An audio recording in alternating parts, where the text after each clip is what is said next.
Sebuah kisah dari seorang penuntut ilmu agama yang kisah ini bukanlah kisah fiktif, tetapi benar-benar terjadi dan menjadi latar belakang yang nanti akan melahirkan salah seorang ulama besar dari abad ini. Beliau di masa saat menuntut ilmu agama pernah mengalami masa ingin berhenti belajar.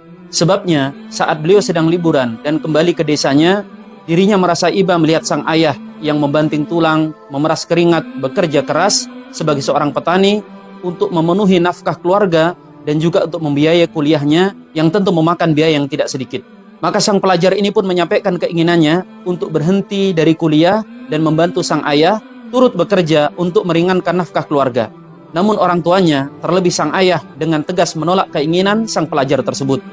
Karena sang ayah bercita-cita dari keluarganya akan lahir seorang ulama yang bisa menjadi kebanggaan umat Muhammad SAW. Sang ayah tidak hanya ingin melahirkan generasi yang hanya puas menjadi seorang petani atau menjadi orang yang ahli dalam memburu dunia. Maka ketika masa liburan selesai, si pelajar ini pun harus kembali ke kota untuk melanjutkan studinya. Namun sejak saat itu, semangat sang pelajar untuk belajar kian menyurut.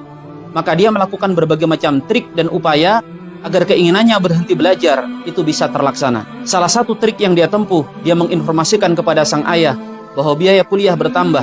Buku-buku pelajaran atau diktat kuliah harganya sudah melambung tinggi dan banyak jumlahnya. Sampai suatu saat, seperti biasa, dalam setahun sekali atau dua kali, orang tuanya, khususnya si ayah, akan mengunjungi si pelajar ini. Maka saat itu, pelajar tersebut membuat kesepakatan dengan penjual buku.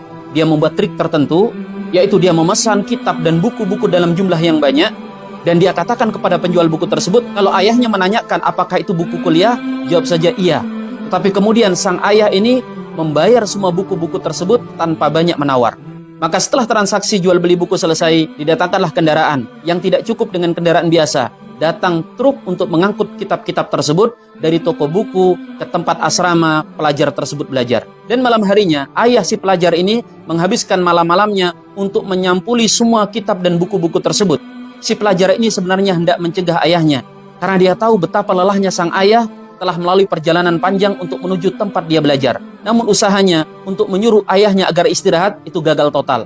Si ayah menghabiskan malamnya untuk menyampuli semua kitab-kitab hingga selesai, bahkan menjelang pagi hari. Dan pada pagi harinya, pelajar ini pergi ke stasiun kereta untuk mengantar kepulangan orang tuanya kembali ke desanya.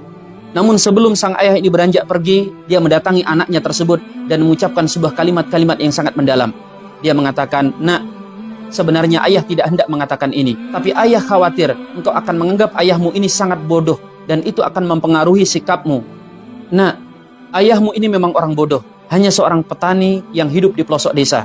Tetapi percayalah, ayahmu tidaklah sebodoh yang mungkin engkau kira. Sebenarnya ayahmu tahu bahwa semua buku yang kemarin kita beli itu bukanlah diktat kuliahmu. Dan engkau juga harus tahu, nak, uang yang ayah gunakan untuk membeli semua kitab tersebut adalah uang pinjaman, bukan uang ayah sendiri. Namun ayah tidak akan marah kepadamu. Ayah hanya mendoakan semoga semua kitab dan buku yang kita beli itu bermanfaat untuk dirimu. Wassalamualaikum." Kemudian sang ayah ini pun beranjak pergi. Mendengar semua perkataan sang ayah tersebut membuat pelajar ini sangat terpukul. Ia pun melepas kepergian sang ayah dengan derai air mata dan selaksa doa. Maka sejak itulah pelajar ini pun bertekad untuk belajar dengan bersungguh-sungguh. Dia bukan hanya rajin ketika kuliah, tetapi semua buku yang dibeli oleh orang tuanya tersebut ia baca satu persatu hingga khatam. Hingga berlalulah tahun demi tahun.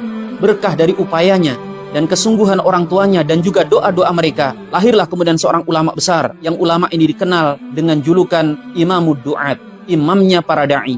Beliau adalah Asy-Syaikh Mutawalli Asy-Sya'rawi rahimahullahu ta'ala, seorang ulama besar asal Mesir yang namanya mendunia. Sampai hari ini nyaris susah untuk ditemui ulama dengan keilmuan sekaliber beliau. Bahkan beliau disebut-sebut sebagai pembaharu di abad 20.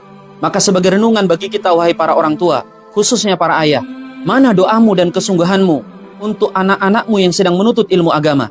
Memikul agama ini sangatlah berat. Maka anak-anakmu itu yang sedang berada di pondok-pondok pesantren, yang ada di madrasah-madrasah, mereka membutuhkan kesungguhan doamu, sentuhan lembutmu, dan kesungguhanmu dalam mendukung perjuangan mereka.